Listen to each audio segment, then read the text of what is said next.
Good evening, everybody. It is showtime. Welcome to the Street Angel Talk Show. My name is Mandelyn Reese, and I am your host. I wear angel wings sometimes out in public with posters front and back, promoting kindness and positive universal humanitarian messages.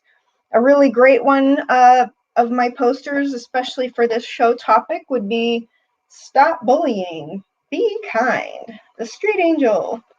So that's one of them. And just for kicks, I'm going to show you some more of them just because it's good stuff. Be considerate, show kindness, be nice and patient. And here's one. We the people need more unity. It's a nice concept, but it seems like maybe because we live in a duality universe, it's going to be kind of hard to have unity. There's always like the contrast and the opposites, the good versus evil and such. So my mission has just been to promote kindness, put positive vibes out in the world, and help people to just remember the basics of being human, and there's not enough like billboards and stuff about being kind. So, and just so you know, heads up, if you see me looking down a lot, it's only because I follow like my production notes and stuff like that, so I can remember to get through everything. So tonight's special topic, we're going to be talking about nonviolent communication and have some stories about that, some examples, how to, maybe do it, in real life and also within like a partnership or relationship a little bit.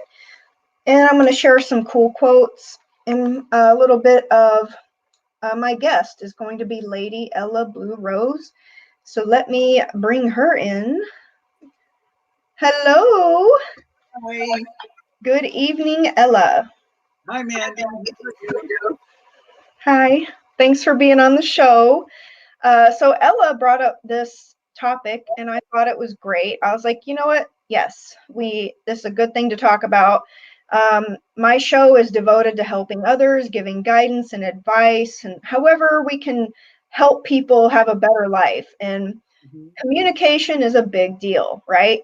I agree. So let's talk about, first of all, how I know you.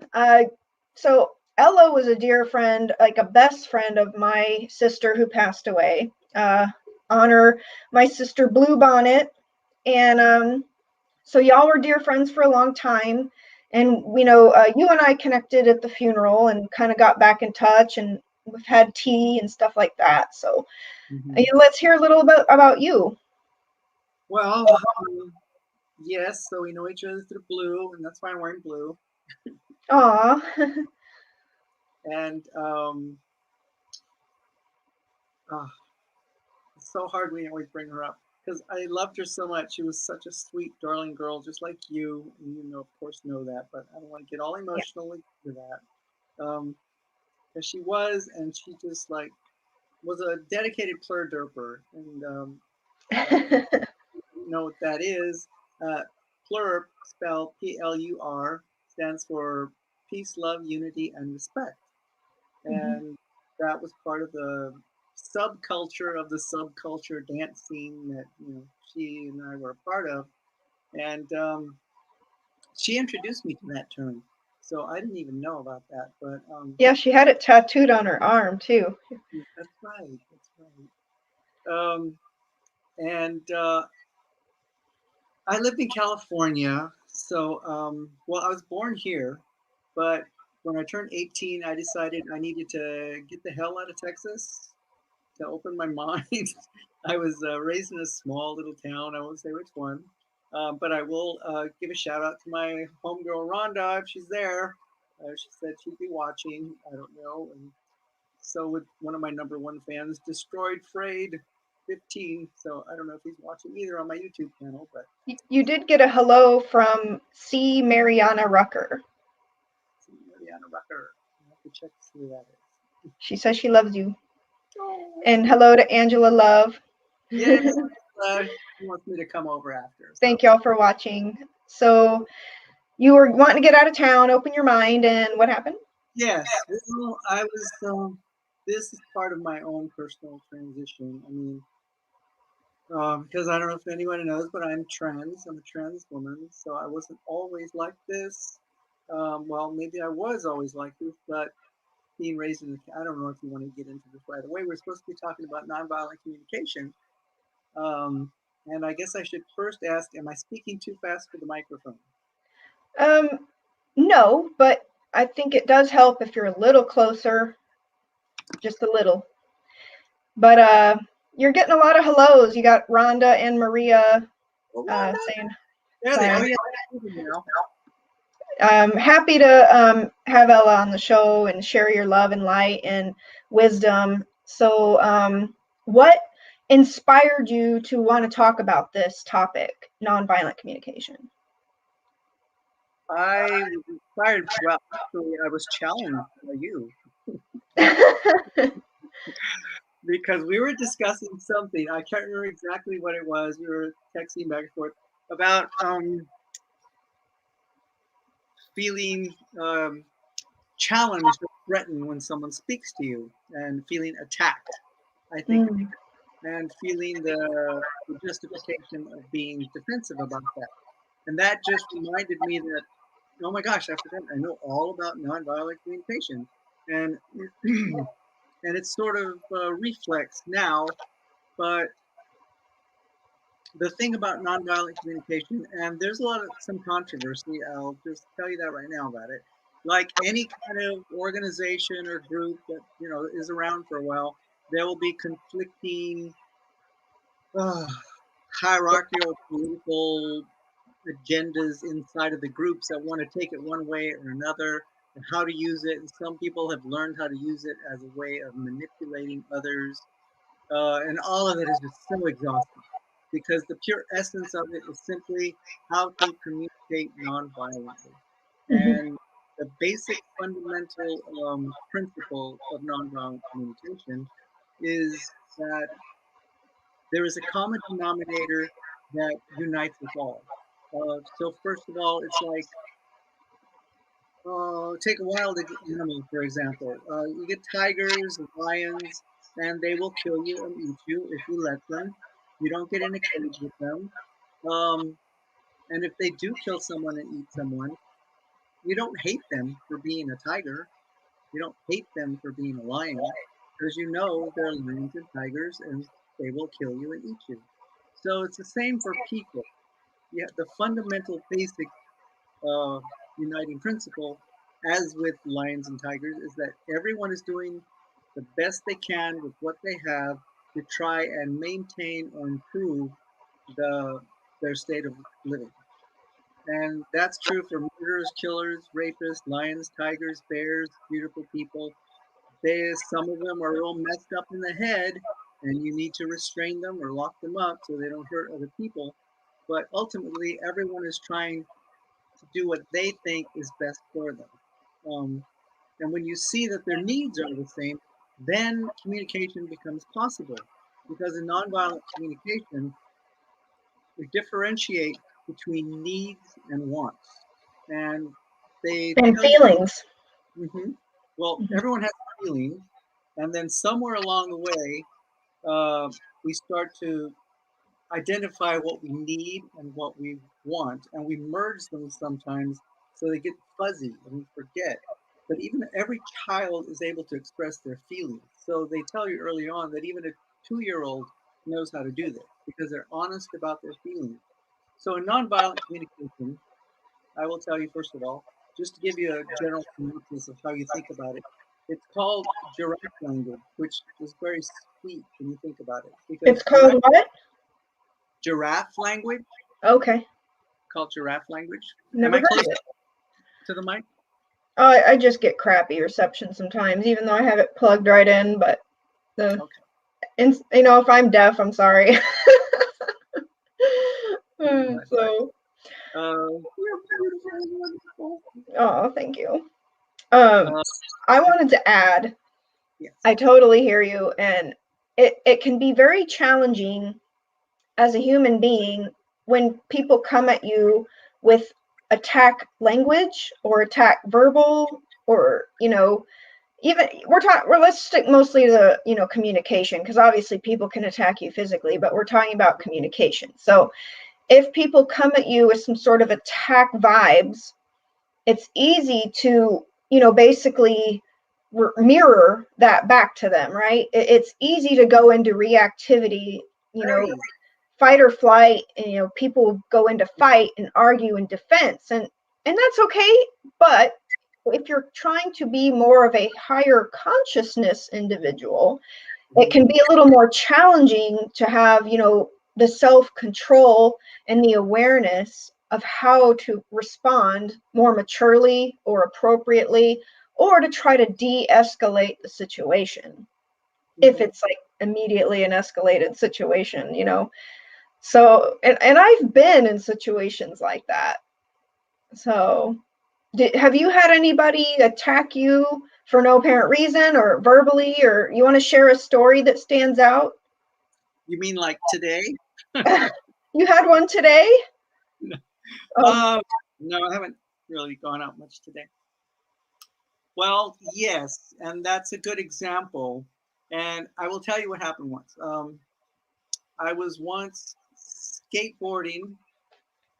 This is a way to play with the feeling comfortable with my knowledge of nonviolent communication, of how to just start to play around with it so I can have fun with it, which is probably not what you're supposed to do with it. But there was like three or four kids. I call them kids. They're like 18 or something like that. Maybe they were 18. But they were just hanging out near a restaurant when I went to visit a friend of mine, and I was on a skateboard. And when I was skateboarding, I was always kind of a radical, androgynous kind of individual before my transition. I was wearing a kilt and moccasin boots and a crop top, I think, and a dog collar.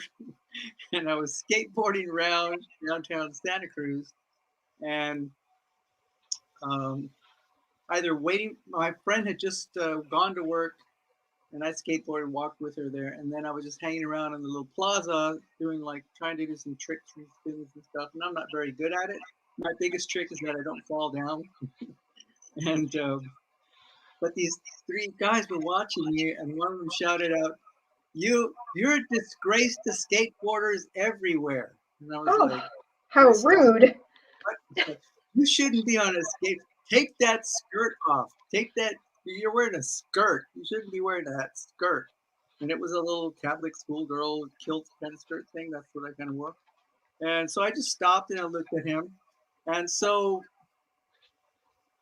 uh, you might think well, that's an attack, right? And you can take it as attack. Um, but I just turned around and I said, "So, you're wanting to see me naked?" That's like a funny way to turn it around, like startle them. Because nonviolent communication, you don't really listen to the words coming out of people's mouths. You listen to what feelings are in their heart. And of course, that's not in his heart, but you kind of want to, you just take things like, you take their word for it, but you want to find out what's going on in their heart. So, I mean, that wouldn't be the thing I would say. The thing in nonviolent communication you would say is, so you feel like you have the right to tell me how to dress? Something like that, which actually sounds more defensive and attack and an attack and response. So instead, I played with it and I just said, "So you're wanting to see me naked?" And then he said something, obscene. I don't know what your rating is for the show, but he's like, what? And I'm like, "Oh, Probably PG-13 or something. he said, suck my feet," and, and and so I was like, "Oh, so now you want to have oral sex with me?" And so his two friends started to crack up because it's like, I'm just turning everything around. He says, Right. You turned it into a humor, which is "Yeah, a positive, which is an interesting way to do it, but it worked. it did," because yeah. So, but it kept going on a little further. It was like he's like, and then he started cussing me a little more, and and I said, "Oh, so now you want to have sex with me?" Because he was using the F word and everything too. So I was like, oh, now you want to have sex with me? I said, I'm sorry, but you're really not my type. I said, but good luck. And I skateboarded away. The other guys were just cracking up, dying laughing, and he was like embarrassed and humiliated because he was trying to piss me off, but I didn't get to stop. So So he ended up just being self-humiliated because he started it, but like it's like you mirrored it, but you turned it around, and that's pretty cool. Like that works. it's a way of playing with it. I don't know if you've heard of the Four Agreements. Oh yeah, the Okay. book. Mm-hmm. Well, Yeah. one of the Four Agreements is never take anything personally. Mm-hmm. So I mean, obviously he was attacking me verbally, but I didn't take it personally. I didn't take it as an attack. And the way you normally would do it is you ask what's going on in their heart, and going deeper because he was like feeling aggressive. I'm like, so are you feeling upset because you don't like the way I'm dressed? I mean, that would be me trying to figure out what's going on in his heart if I wanted to take the time to do that, to actually engage in a conversation, Mm-hmm. in communication. And the thing they call nonviolent communication is giraffe language, like the giraffe with the long neck. Mm-hmm. You got a giraffe? Ta-da! Oh, how cute. My giraffe. It's actually my cat's toy, but he's letting me borrow it right now. Um, Well, they call it I they call it giraffe language because giraffes have the biggest heart of any land animal. Um, ah, Nonviolent communication, they actually have two chambered heart, one down here and one up here, because otherwise, every time they lift their head, they'd go unconscious. interesting. Learn something new every day. That's Hmm. pretty cool. So they Well, call it, what's that? oh, go ahead. So they call it giraffe language because it's a language of the heart. We want to listen to what's going on in someone's heart, no matter what they're saying, what's coming out of their mouths. We just want to know what they're feeling, what's going on with them. So we Mhm. don't really address the details, the issues, the complaints. We just kind of try to listen for why are they saying this? What is the trigger event behind what they're feeling? Obviously it was me skateboarding around that was triggering them. So I would just go, so you're feeling upset because I'm skateboarding in a kilt, just obvious, in any way you Yes, can, what the trigger event might be for them. yes.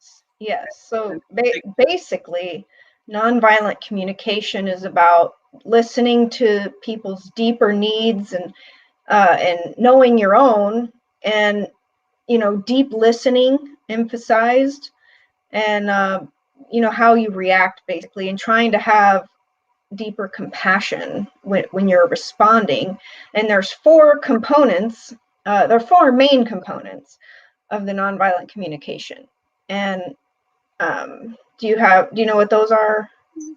my I baby mean, it's observations, feelings, needs and values, and then requests, like how you phrase requests. somebody's been looking it up. Yes. Well, I try to be a little prepared for subject matter at least. So, Right. So yes, that's basically what you want to do. You want to find out what the trigger event was, and then you establish what their needs and wants are, and then you make a request. And the request, it could be however you want to word it, but the intention behind the request is generally, what can I do to make your life more wonderful? Which in itself is one of my favorite questions that I just love. When anyone's ever upset or disturbed or they're feeling stressed or something, it's like I just throw that question out to them, and it makes people feel heard and listened to, because that's ultimately what we all want. We all really want to listen, and that's another reason they love using a giraffe, because they say we always stick our necks out, to make ourselves vulnerable, like a giraffe, and we have ears way up here because we're listening for the whispers of God. And that's what they say about giraffes in the jungle or in Africa or wherever they are, in the bush, cool. that they Yeah, and listen it can whispers. be about how can you make people feel more comfortable. And if people are just hell bent on being jerks and just want to be a bully and attack, I mean, there are times and there are thresholds where there have been moments in my life where I flip a switch, and there are times to not be kind, and sometimes you have to stand up for yourself. You have to defend yourself. Like, there's just moments, and you'll know when those moments come because it's different for everybody. But you got to go with what's in the moment. But it helps if you come from a higher consciousness and educated and bigger heart per place, if you can. Well, the beautiful thing about never taking anything personally is that those moments will come, and sometimes if you may feel through your intuition that it's leading towards a physical confrontation, so you want to get the hell out of there, and you don't want it to progress any further. Um, so you can react to that, but also if you maintain that it's not personal aspect, you're it actually helps you keep a more cool head and immediately saying, okay, this isn't going where I'll see you, bye. You know what I mean? Rather Mhm. than engaging, because once you begin engaging, there's a physical thing that happens between people, and this is something I learned through other esoteric and mystical and aura chakra kind of studies that I've done is when someone is engaging you, you're gonna feel that that stress in your in your stomach. It's called the dantian. It's the source of energy right at your near your third chakra. Yeah, You the know? gut instinct. Yeah. When someone gets to you and they're like, "Oh, you feel it right there." Yeah. They're they come right in front of you and they will try and connect with you energetically there to suck that energy from you. They they sometimes trigger you just so you will feel angry because they thrive on that anger. They thrive on that encounter. They thrive on triggering you and pushing your buttons. It's like a thrill game for them, you I know? hate that stuff. Oh, I know you hate that. God. And I hate feeling that way. It's like, Mhm.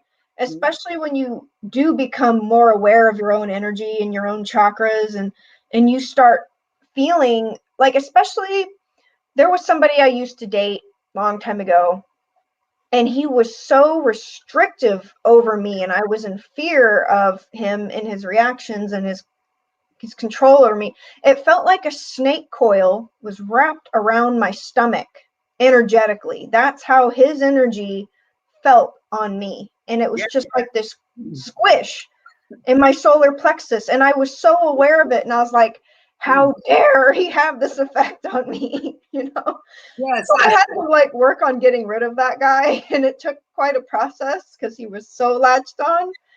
I had to move back to LA to break that attachment, Terrible. get Terrible. some distance. Yeah. There's some rituals to do to disconnect from those kind of people. But in the immediacy, and this I learned from reading a book called The Celestine Prophecy. Have you ever heard of it? Oh, I've read that. It's pretty epic. Do you remember when they're talking about that energy in the belly? And I don't remember which lesson it was in there or which prophecy, but this is something that really happens. That when they attach to you like that, you just you just brush it away, and then give your body a quarter turn one way or the other.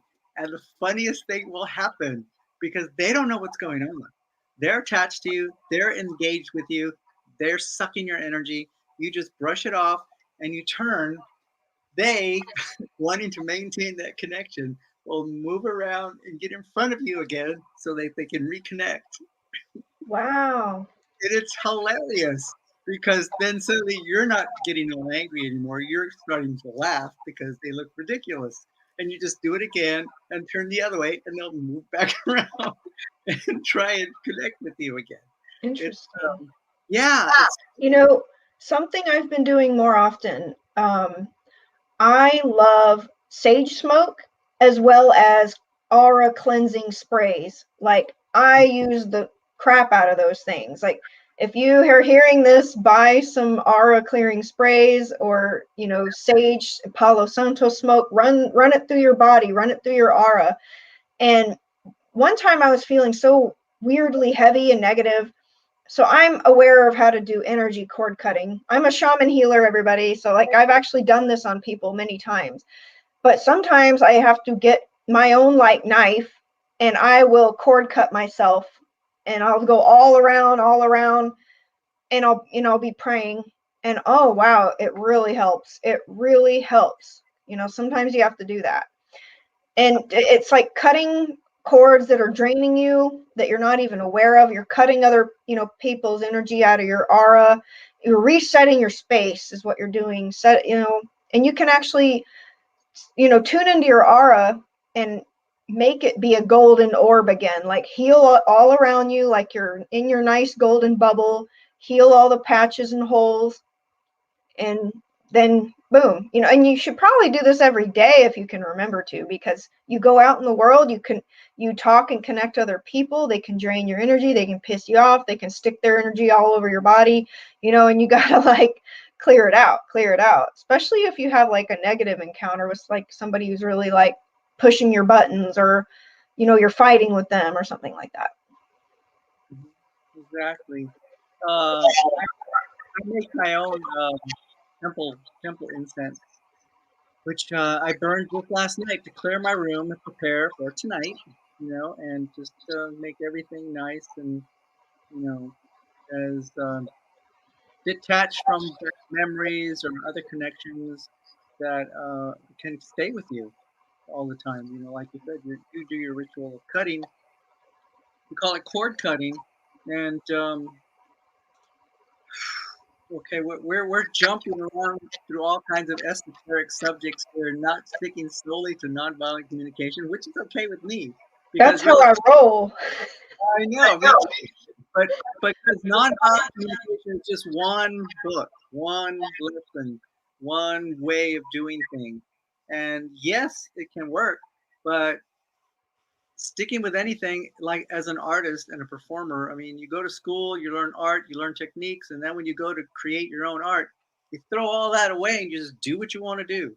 Do what feels right for you. You create your art, you create your work, and it's the same in communicating. You have to work with your own tools. So when you reach your limits in a conversation or an encounter or someone you meet on the street, someone who cat calls you, someone who's making a snide remark.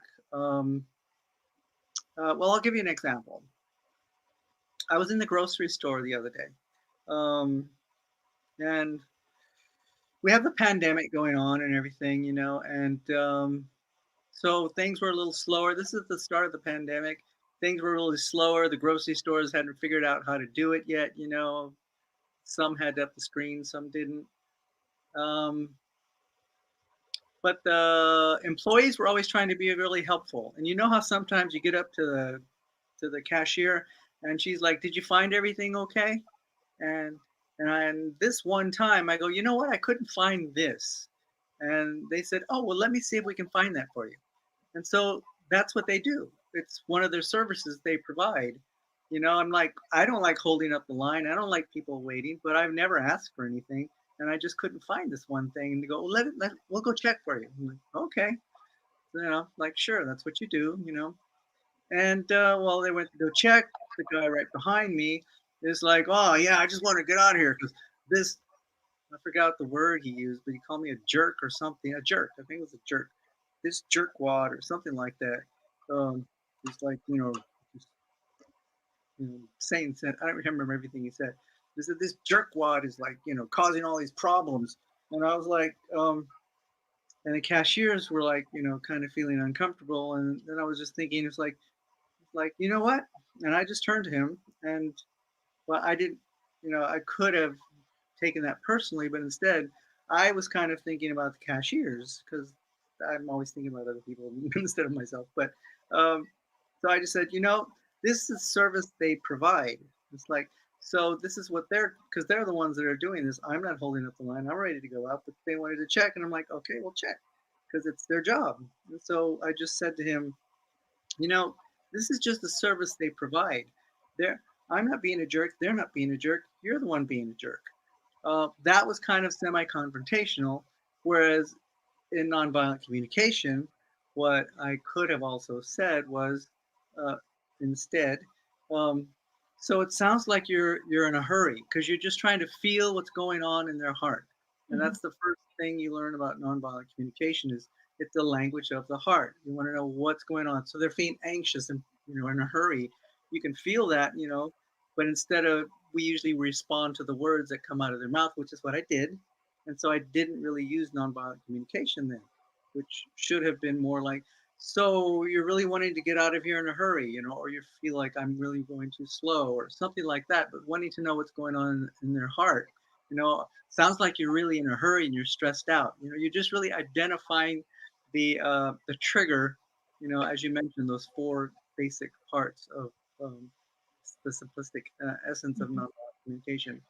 Yes, like kind of what you had done in that moment was what I call the mirroring technique, is kind of turning it around and putting the mirror in their face, like, why are you acting this way? Or who are you being in this moment? And there's nothing wrong with it. It's just a technique in the toolbox that you can choose to use or not. It wasn't really nonviolent because I was being confrontational with him rather than being understanding of him. And he was, that's not all he said though. So it's like, it did maybe to me, and I totally forgot about the lessons, but it happens, sometimes. Exactly. Every situation is unique and different, and it's just about having the awareness and the tools. And we're teaching some things and letting people learn, but in that moment, whatever people deal with, they're going to have their own little choices of how to respond. And this show is just kind of giving the higher consciousness options and like heart-centered options for responding and such. In fact, I actually have some documents I'd like to show. It's two worksheets that I got at a workshop in Hawaii for things you can do basically in a relationship. And so, like, let me see if I can pull it up really quick because I got it ready. Can everybody see that? Is it there? Okay. What is it? Let's see if I can zoom in better. Hearing no in nonviolent communication. So we continue to dialogue by connecting with what needs are being met by saying no. What are you also saying yes to? And then it kind of goes through like, who is this person? What's the situation? Is it your beloved, your partner, your lover? What are your feelings and needs? What do you think their feelings and needs are? Provide yourself some self-empathy as needed. Have compassion for your partner. Think of the person who is saying no. What might be their feelings and needs? What might you be saying yes to? So here's it's just kind of a worksheet. Yes, there's many work. I actually got the workbook. I went through the course. I got the book. I got the little book and the big book. And as Ariel Lublin mentioned, it begins with self-empathy. So you talked about compassion, but actually we're working on empathy now, on being self-empathizing with yourself, knowing when you've reached your limits, knowing what your needs and your wants are. And we begin the process of identifying that, the exercises of identifying the difference between a need and a want. And that's kind of real important in order so we don't react from the things we want and need. Like we might say, wow, I need to go to Hawaii and take a vacation. Well, that's a want. You want to go to Hawaii.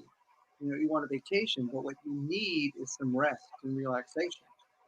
That form of want you can fulfill your need with, but you need, to take a break, have to relax in time off, that's what you need. So it's learning to differentiate between the two, and that helps to empathize easier with others because now you're able to identify the difference between your own needs and wants, and that's really important too. Exactly. Oh, you're looking at the comments? Actually, I was looking at the clock. I just didn't want to suddenly run out of time. We're doing really well. I'm glad. I think we're sharing some really great stuff. I wanted to share kind of an interesting story, and it's kind of high emotions. It's kind of like I'll just tell you, and you have to judge for yourself. So during the pandemic, I ended up getting this little desk job at a hotel for a few months, front desk, and this was kind of a low end hotel with some kind of sketchy individuals like in and out of there all the time. So this one, and sadly, there was a lot of domestic violence incidences at this hotel. And this is a hotel where some people would live at for weeks or months. It's kind of an extended stay sort of a situation. So there was this one day I'm sitting there at the front desk chilling. I get a call and somebody saying, "Hey, I'm hearing some screaming for help and some kind of banging around confrontation happening in this one room. And, can you go help them or check it out?" And so I took the maintenance guy with me and I went to go check it out. So I knock on the door and I could hear kind of some, verbal stuff happening behind the door. Well, what was interesting, so a man answers the door and he has blood running down his face, right? So that's startle shock number one. And then he's like yelling and hollering, and there's a female sitting on the bed looking kind of scared. And they were having a really heated breakup, like basically had gotten physical, and it was like he was yelling how she'd socked him in the face and she was saying he started it. And I don't know what it was, you guys. Like, I felt the most divine, strong presence of God I've like ever felt. Like, it was like this presence about me that I was given to de-escalate the situation. And it was very profound. I was like, it was the most peace like I could have. I stood in my power, and I basically was saying, look, you guys, you don't need to be fighting like this. You don't need to be hitting each other. You can apologize to each other and be kind. And and and I was just giving them all these like nonviolent options, and immediately they noticed, I was there to make peace, and it so worked. Like, next thing I know, he's like apologizing to her and hugging her, and like he gathered his things, and I was like, you know what, why don't you go take a walk, go smoke or whatever.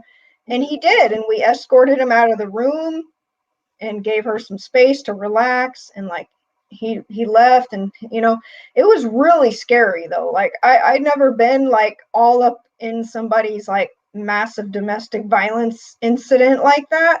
And I don't know how bad it could have gotten out of control if I hadn't showed up and knocked on that door. And it was glad. I felt good having the backup dude there, although he never said a peep. He was just kind of like watching.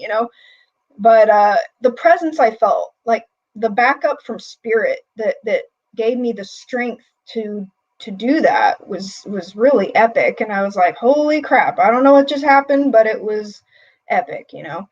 So you can also help other people de-escalate sometimes. If and I don't know where it came from. It just kind of came out. And so, sometimes you can be just gifted the right words at the right time in the right moment, and like, yeah. So it was intense. It sounds like you were simply listening to your intuition and spirit guides at the moment. Um, Nonviolent communication is actually very useful in conflict resolution, uh, Yes.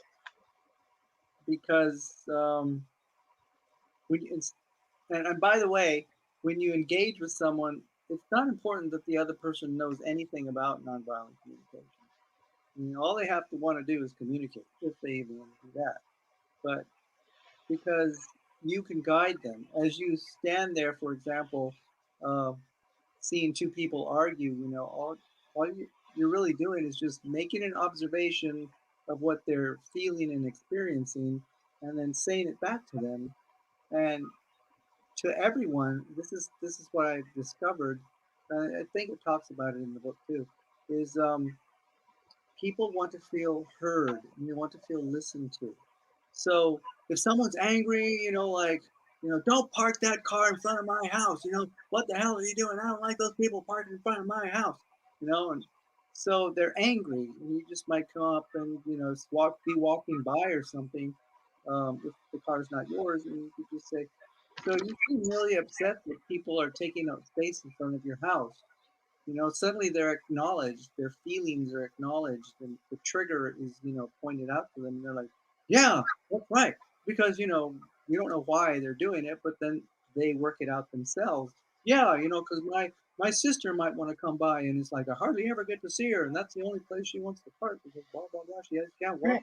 far or something like that. And That's basically the old saying of putting yourself in other people's shoes. It's like just taking that moment to try to see the situation from the other person's perspective and like why they're upset or why they're triggered or why they're coming at you with possibly violent communication. And that's why, responding with the nonviolent options can really help sort things out in a peaceful way. You hope. you hope, you hope. Um, Yeah. I I'm pretty blessed in that I began my transition later in life. I mean, I really wish I'd begun it way earlier, um, because, well, 'cause I feel like I've missed out on a lot of experiences of who I really am. But now that I am me, um, I have all that wealth of knowledge of learning how to communicate and to act on it and utilize it if I want to. But also, it can help me avoid catastrophic situations I might have gotten myself into, when I was younger, being because we all do crazy, stupid shit when we're young, and I've already done all that, so I don't need to do any more, crazy, stupid stuff. I Well, focus on the meaningful things in life now. it's like your name Rose, right? You're an unfolding rose over time.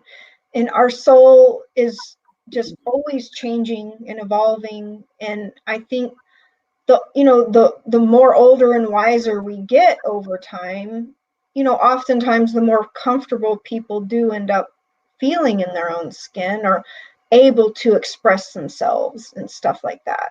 So I hope you're inspiring other people by blooming into who you are, and feeling confident in that, when that can take time. I've never been happier in my life.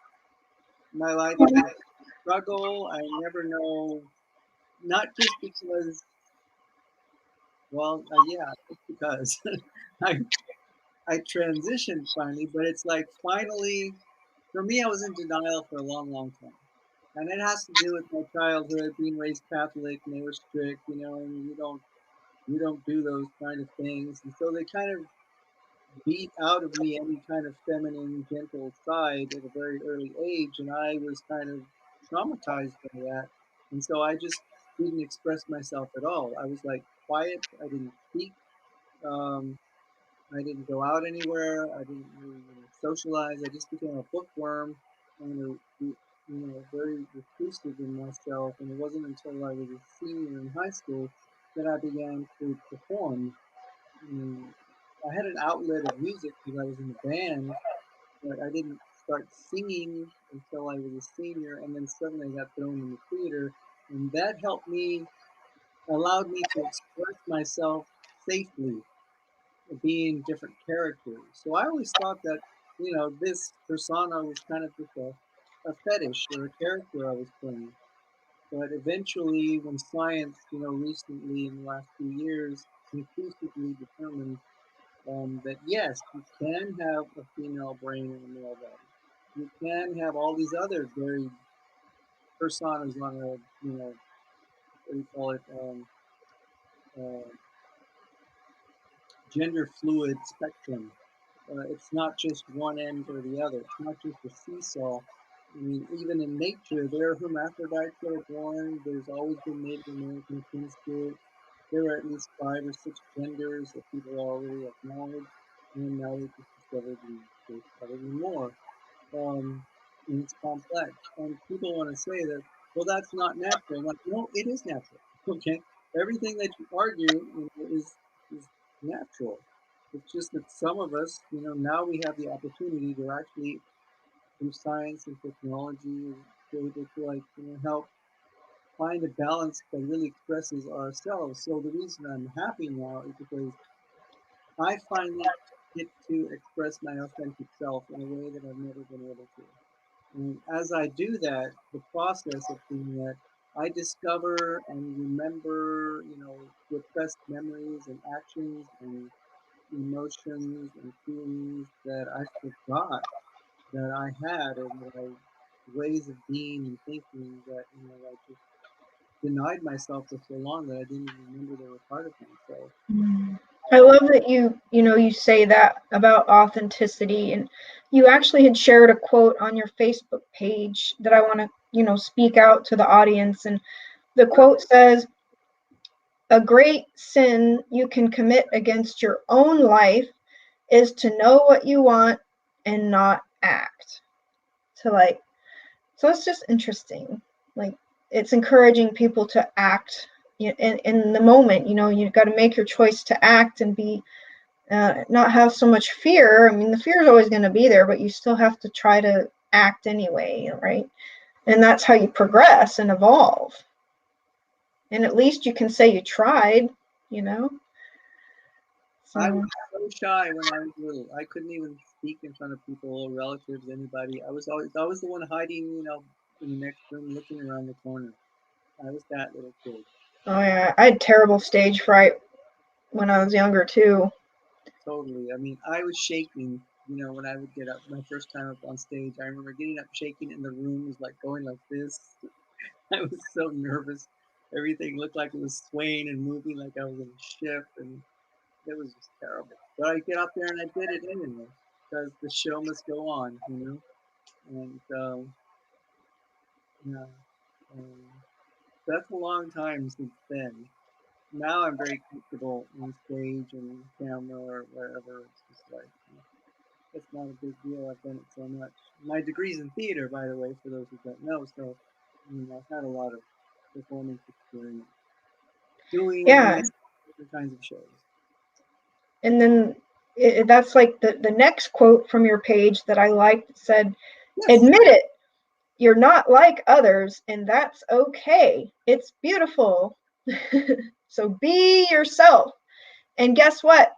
Yourself might evolve over time, and that's okay too. Just be yourself as you go along." And I know I'm a different person than I was several years ago. I mean, I went through some transition and became the street angel, for crying out loud. Like, I never knew that was going to happen to me.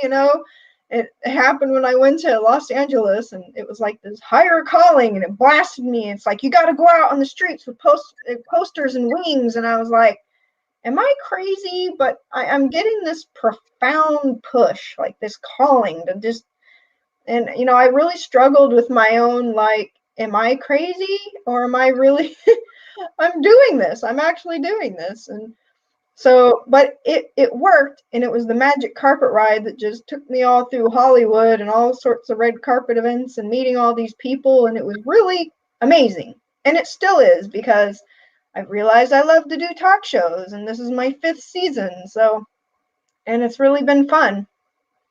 I'm really glad you're doing it. And I remember when Blue mentioned that you were her sister, the street angel. I'm like, really, street angel? Because I've been in California and I heard you mention, or I might have Oh seen. wow. I don't know. I mean, because I used to go to some of those red carpet things too. But I think it's beautiful that you do what you do. I've always admired you for having the guts to, like, yes, I'm going to be the street angel, and like, yes, because that's a beautiful calling. How can anyone not think that going around spreading peace and love and joy to others is a bad thing?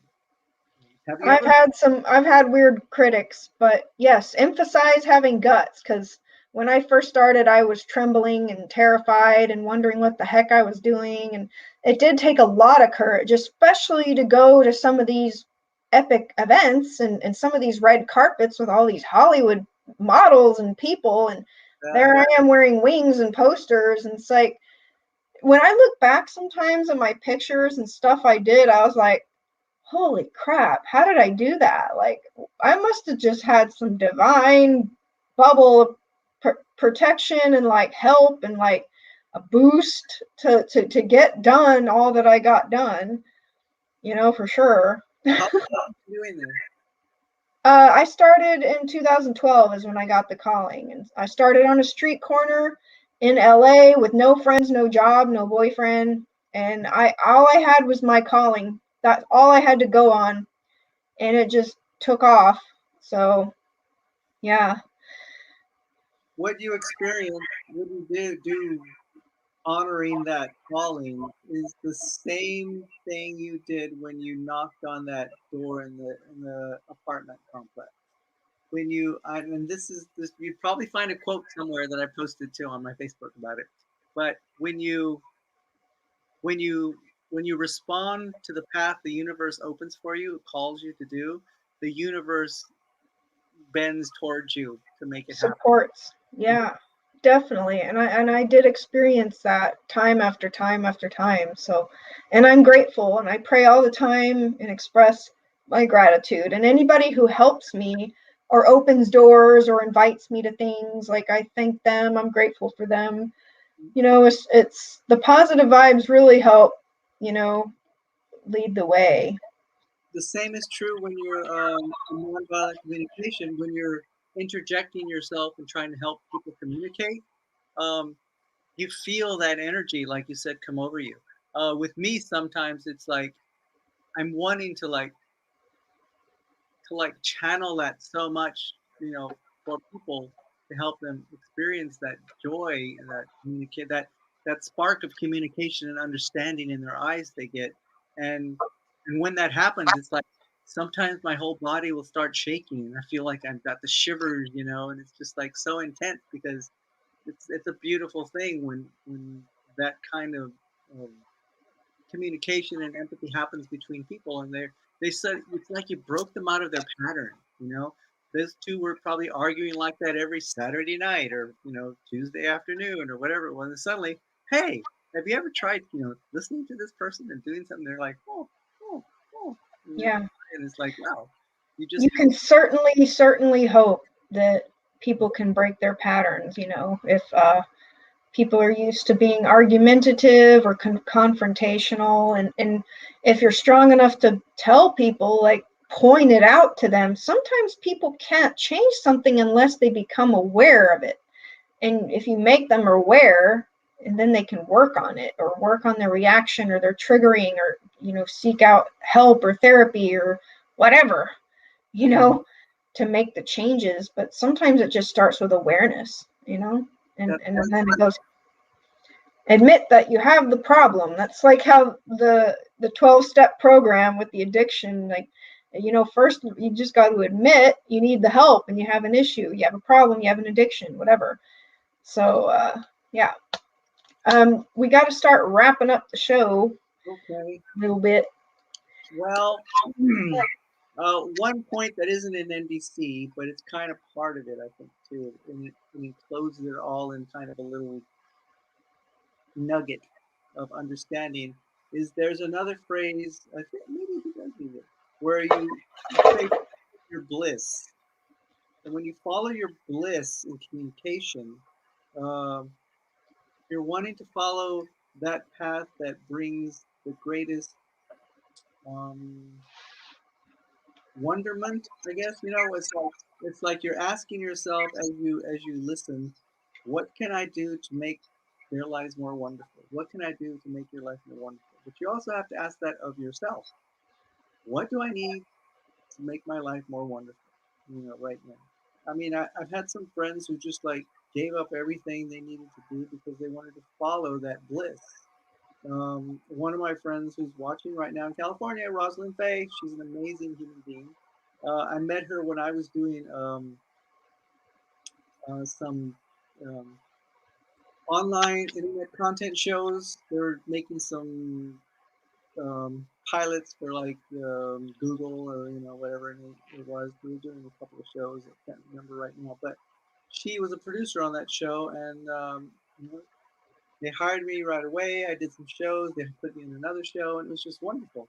Well, she gave up her that path because something else opened for her, a calling and a longing to go to the forest, to go to the woods, and she's now this elven, goddess who creates these beautiful, wonderful redwood, um, magical chocolate treats and candles and all these other things. And she did it all herself by just following that voice, that calling. And now she's like this special sacred being who lives up in the woods, and it's like a fairy tale. And it's just I think about her sometimes. Like the woods are very enchanting. The redwoods, I just so connected to them.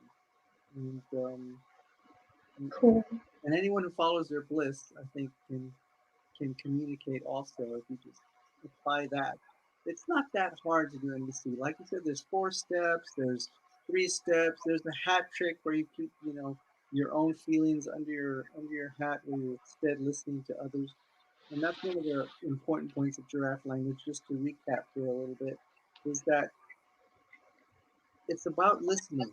Okay, with the giraffe listens for the whispers of God, but we also listen for what's going on in other people's hearts. And there's something they call a tube of communication, meaning that you know how you have a tube, and if you want to hear someone speak, you put your ear to it, and the other person talks. Well, you can't talk at the same time because your mouth isn't on the tube. So we use that visual to help us remember that when we're listening, we want to fully listen and be present so that you can hear really what's going on rather than just waiting to say what you want to say. You're actually listening. And then you speak when they're done speaking. So it's really about listening to a person's heart, and it can't be more simple than that. Just Mhm. empathizing with yourself and learning to listen to what's going on in a person's heart. And then choose how to respond with more love and compassion and understanding. That's it. Yep. So if anybody would like to, reach or follow Ella, her Facebook page is streaming below on the screen. So write it down, facebook.com/Lady Ella Blue Rose. If anyone is interested in, I offer love and relationship coaching at my website, thestreetangel.com. You can contact me. I also sell a healing meditation CD and a romantic relationship angel card deck, which is a new product I have featured on my website. So let me know. I also do shaman healing sessions privately if people would be interested in that. There's more description on my website. I can clear your energy and put all kinds of cool things on you, crystals, and use sound instruments. And so let me know if you're interested in that. I'm kind of a jack of all trades. So thank you so much, Ella Blue Rose, for your time and your wisdom and coming to be my guest. It was such a pleasure. And thank you to the audience. Any last address you would like to say, Ella? Uh, Thank you for having me. It's been wonderful spending time with you and sharing your stories and what I do and who I am. And it's always nice to get out there and just, let people know that you live and following your passion. And this is part of my passion too, is helping people communicate and connect with themselves. Like you said, all those little quotes you pulled off my website, it's like, I really put my heart into those. And when I post them, it's like, I hope they reach somebody. I hope they just, that can be the one little phrase they need to hear, to like make Mhm. themselves feel like they're going to be. Exactly. For the longest time, I was always saying, if we've just helped one person, then it's a success.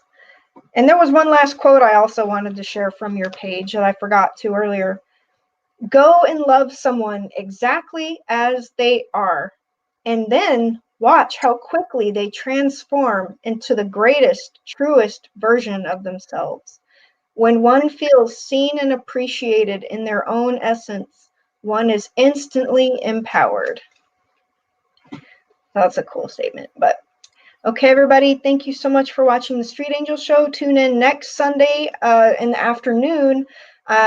It'll be a show. Actually, I'm going to have a lady who's blind, and she's going to be talking about what's it like to become blind, because she wasn't born blind. It happened later in life. So we're going to talk about that, what was it like for her, and also healing from sexual trauma. So that's next Sunday on March 14th, 2021. So good night, everybody. Thank you so much for watching. Bye-bye.